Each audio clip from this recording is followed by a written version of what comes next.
Alright guys, welcome back to another video. Today I'm going to teach you guys how to calculate your top of climb. Top of climb is one of those things that it's kind of a pain in the butt to do, requires a lot of steps, but I'll try to make this as simple as possible. So chances are you're doing your nav log right now and you either forgot how to do it or you're just kind of like, it just doesn't seem right or whatever. So we're going to need a couple of things here. I just did this to practice before I showed you guys, so I'm going to delete this. And we'll start from scratch. Okay, a couple things you're going to need. You're going to need your cruising altitude. So what altitude are you cruising at? For this scenario, I'm cruising at 8,500. You also need your field elevation, and I'm starting from 2,193, and we need to find our pressure altitude, okay? And we need to get our rate of climb, okay? We need to get our rate of climb. So first things first, I need to find my rate of climb. How do I do that?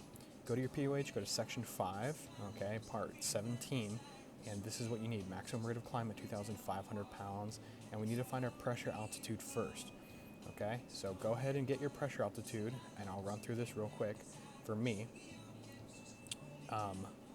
And I also did a video on this, so you guys can go back and watch that. 29.902, I already know my altimeter setting, and my field elevation is 29.905.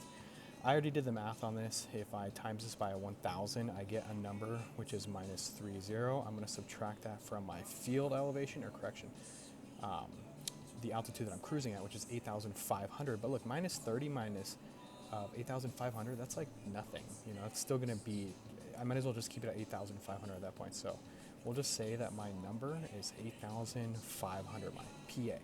Okay, now I can go back here to my pressure altitude. My pressure altitude is 8,500, and you know it's kind of between 8 and 10, and I'm like, okay, what number do I pick? Let's just interpolate between the two numbers, okay? Let's just interpolate.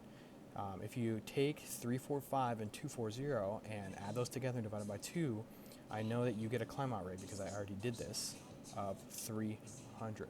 Okay, fantastic. Our climb out rate is 300. So we know our pressure altitude, and because we know our pressure altitude, we now know our rate of climb. So the equation is going to look like this now. My cruising altitude, and this is how you're actually going to figure out time, how long it takes for you to get to 8,500. Okay, so now the equation is your cruising altitude minus your field elevation, okay, so where you came from, divided by that sweet number that we just got from the POH, which is 300. And this is going to give us time in minutes. All right, when I do the math, which I already did, it is 21 minutes. So we answered the question already. How long is it going to take for us to go from 2,193 feet elevation to a cruising altitude of 8,500?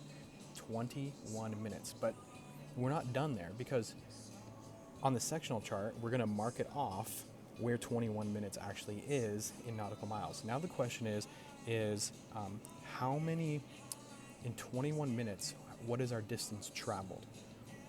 Okay, in 21 minutes, what is our distance traveled? We can do that on the E6B. I know the moment you guys see this, like, no, but I did an entirely different video on this, so I'm going to blow through this really quick.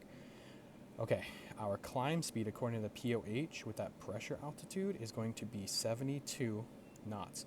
So I'm going to take this number right here. See, it says set miles per hour, KTS. This arrow, 72. And on the outer distance is, outer is distance, which is this. And on the inner is time. I have my time already. Okay, so if this is 10 minutes, all right, this is 11, 12, and I got to go all the way down here to 21. It looks like it's a little bit over 25.